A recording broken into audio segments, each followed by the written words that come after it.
youngest black Republicans elected to public office in Deep Blue, Connecticut. And they're going to drive Michelle Obama crazy.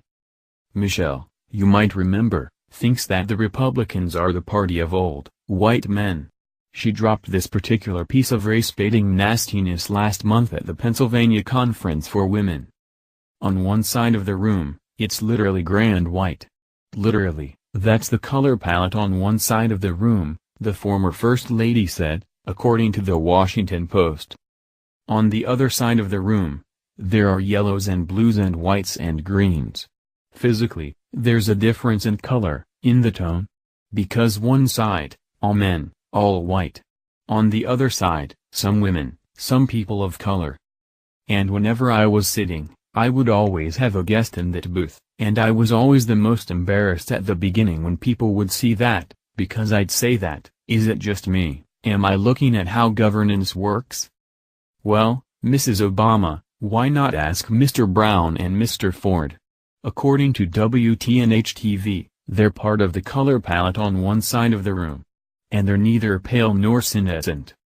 The two 20-year-olds, both juniors in college, first met each other playing touch football and were president and vice president of student government their senior year in high school. On Tuesday, both were elected to positions in the town of Middletown, Ford to the school board, Brown to the Middletown Planning and Zoning Commission. According to WTNH, they are believed to be the youngest black Republicans ever elected in the Nutmeg State. When the results came in, I was absolutely euphoric, Ford, a psychology major at Central Connecticut State University, said. Brown, a business major at Southern Connecticut State, was more pragmatic in his celebration. When I found out I won, I said okay, time to get to work. They also noted that they definitely get it from family for being Republicans. I definitely love Christmas and Thanksgiving at my house because it always gets interesting, Brown said with a chuckle. However, it doesn't sound like they regret a bit of it. If you have the will to do it, if you have the passion to do it, go do it now, Ford said. So, sorry, Michelle. It's not literally gray and white on this side of the room. And it's getting more vibrant by the day as people realize what a scam the Democrat Party really is.